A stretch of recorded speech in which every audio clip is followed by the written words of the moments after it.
Hi, it's Laura Giles, your host of Modern Animism Radio. Thank you all for being here for our last show of 2020.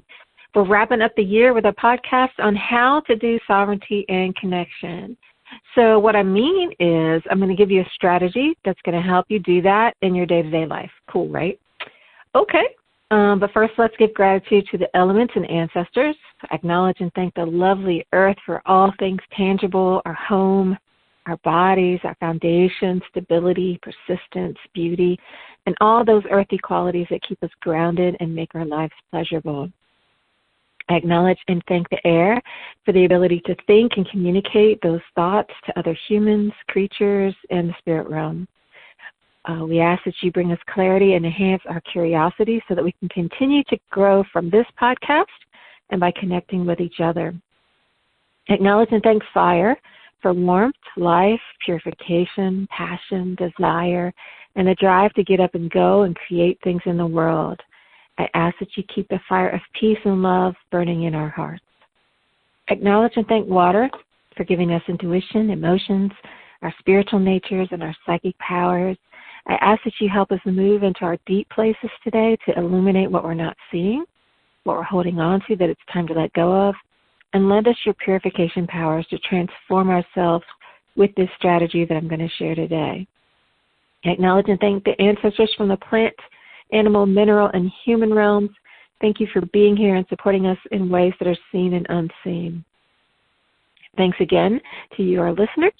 We're at the end of the year when we really need to do some type of fundraiser, so we have some money for next year. But we've been so busy with so many other things. It's not that we're really slacking because we're working on tons of things.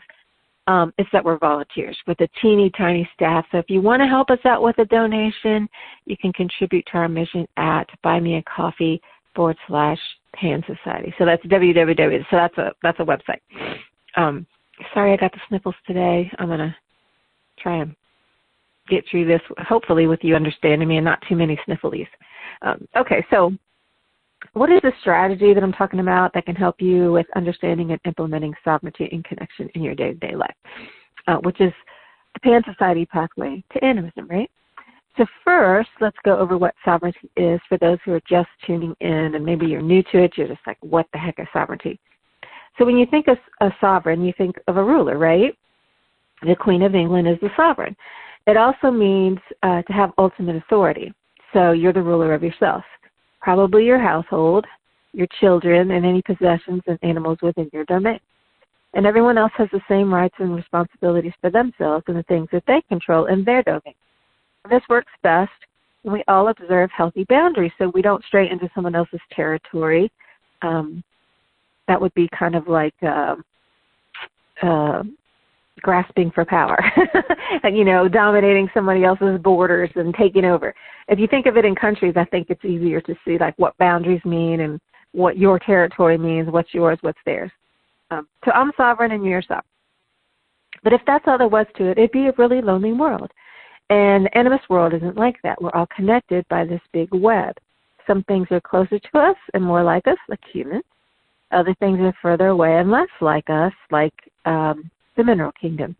But we're all one big family, and this is why I say thanks to the plant, animal, and mineral ancestors. They're all a part of our family. We all come from the same stuff, the same substance, the same creator or creative force. And to be whole, we need to connect to all that is. And there's a rule. It comes from Dr. Willard Harley, who's a behavioral psychologist who helps couples. It's called the policy of joint agreement, and it's really simple. When something comes up that impacts more than one being, and by being I mean a person, plant, animal, mineral, spirit, whatever, one of your ancestors, you negotiate a solution that you both enthusiastically agree upon. So it's about consent and cooperation and honoring boundaries. And normally when we think about making choices, we either do what we want and don't think about the other creature, or we compromise. Now, compromise isn't a great solution because it's usually a lose-lose. I give up something that I want, you give up something that you want, and we agree on something that neither one of us really wants. Instead, this is a pact to keep negotiating until you come up with something that both sides love. If I love it and you love it, we have a greater chance of everybody holding up their end, right? Simple. Now, you might think this is impossible with difficult people. And I've been a mediator for a long time and can usually get both sides to agree in an hour or less because I listen. And if you can get to the core of what somebody cares about and get creative on how to resolve that issue, you can resolve any conflict. I'm not saying it's easy. You may need to get some listening skills, figure out what it is you want, but talking is a great way to find clarity. So the first thing you're going to do is define the problem.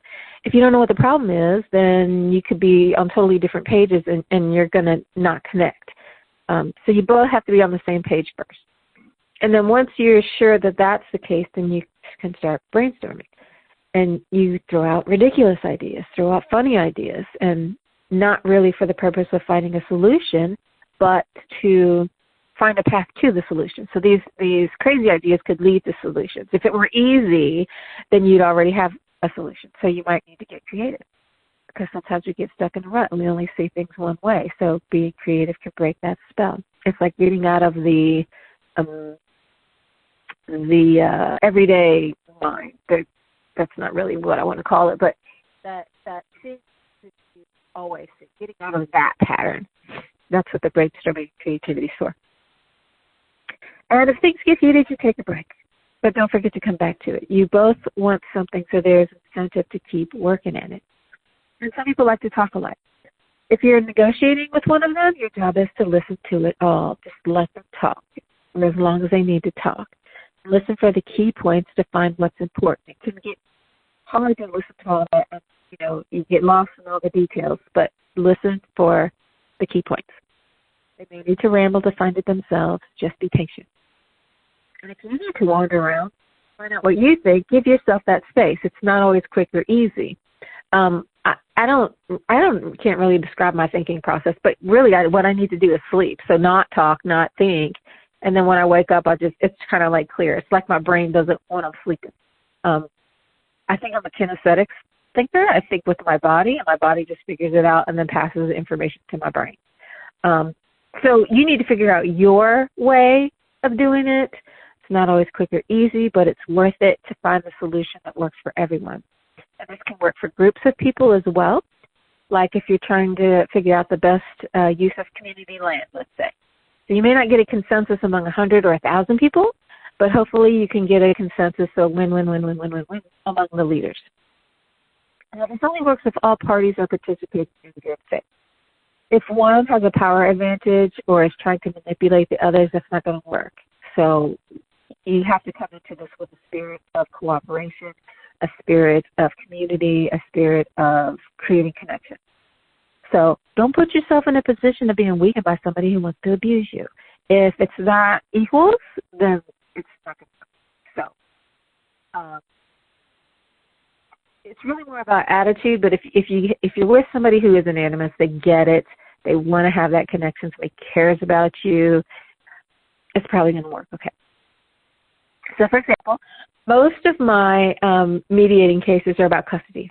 In many instances, the parents aren't fighting to take their kids away from the other party. They want something like more involvement with their kids, to know that their kids are safe, and to have more say in their medical life or their academic life. So maybe custody doesn't need to change to make all that happen. If you listen to what people want, coming to an agreement can be really easy. It's like, what would symbolize to you that the kids are safe? Maybe that means that you need for them to check in with you or something once a day. Or you want them to have a cell phone. Or you want to know who their child care provider is. Or whatever it is, it doesn't necessarily have to be, I want custody. So sometimes what we are asking for isn't really what we need, and that's where the listening comes in. But this doesn't even have to be about disputes. It can be a way to live together harmoniously. So, for example, if you're partnering with someone and you generally eat together at the same time, but you're going to be late, let them know. You don't have to have a conversation about it or ask permission, but the being late part might impact them. So talk to them about it. It will keep you connected. So the rule of policy of joint agreement is anything in my life that impacts you, you're entitled to know. And if it's something that requires a decision, then we talk about it and come to that win-win. So it's like living in that space of the overlap. So if you have, it's the Vesica Pisces, if you know what that symbol is. So it's two circles that are a little bit close together in the space where they overlap. That's the place where this policy comes into being. And there's lots of overlap between people and plants and other things. We don't live in like little isolated bubbles. We're always overlapping something. So this policy of joint agreement can help us negotiate those areas well. It's like if you're driving, you're road raging. Are you sharing the road well? Probably not. You know, that space where the road overlaps. You know, I don't have to have an agreement with you, but I can have my own agreement with myself about how I want to show up in that shared space. Same thing. Policy of nice agreement. You know, policy of playing nice in this shared space. I don't know what you want to call it, but it's the same kind of idea. So if you're thinking about breaking up because of whatever reason, you know, talk about it. Your decision's going to impact another creature, so it's that person's business. And even if you do break up, you can do that in a conscious, considerate, connected way. Now, this won't work if one party is dangerous or abusive. Kind of alluded to that already. So it's not about putting yourself at risk. I'm talking about negotiating with somebody who has good human skills. By good human skills, I mean, you know, who sees you as a worthy person and can talk to you, that kind of thing.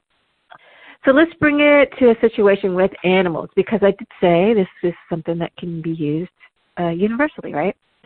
So did you know that many Animist tribes did and still do have rituals before they hunt to contact the spirit of the animal that they intend to kill? It's pretty cool, huh?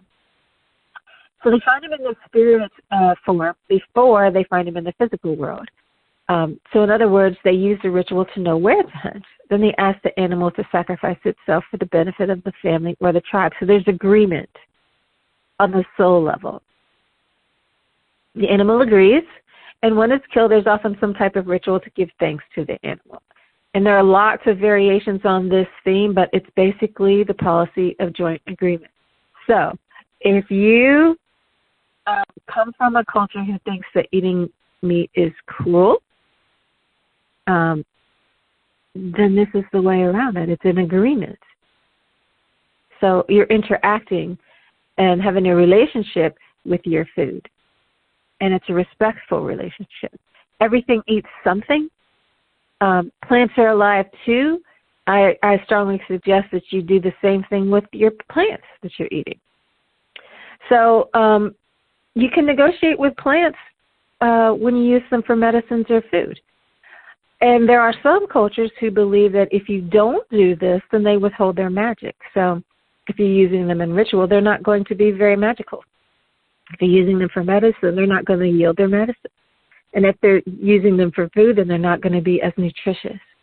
And to me, that's just a way of honoring what it is that you're taking and keeping it sacred and making sure that you always stay in relationship. If I understand, that's why these agriculture festivals about. It's about honoring the life that's being given up so that you can live. It's honoring the birth and rebirth, the cycle of life. And so we do this with plants too. If your logic is that you don't eat meat because it's cruel, then how do you eat plants? Because it's taking a life too. It's all the same thing. Life yields to life. Death and life are partners. They don't exist without each other. And when you do that compassionately and consciously, then you just kind of know that that's part of it. When we forget, that's the cool thing. You just forget and you just consume without any thoughts or without any mindfulness, without any appreciation, anything like that. So really, to me, policy of joint agreement is about actively engaging with everything. It's being aware of, okay, I'm straying outside my boundaries, I'm touching someone else, and I'm going to include them in this interaction so that I'm not acting on them, I'm not consuming them, I'm participating with them. Another way to do this in the mineral world is with crystals. I know lots of us use crystals. And if you're tuning into the crystal, you can feel its energy, and you can negotiate with it to help you. and giving you whatever type of feeling or experience that it is that you'd like from this crystal. And if it doesn't want to, or like when you're picking one out, it's kind of like, hey, do you want to go home with me? Some of them don't. Some of them don't resonate with you just because all rose courses don't feel the same, and all rose courses aren't for you.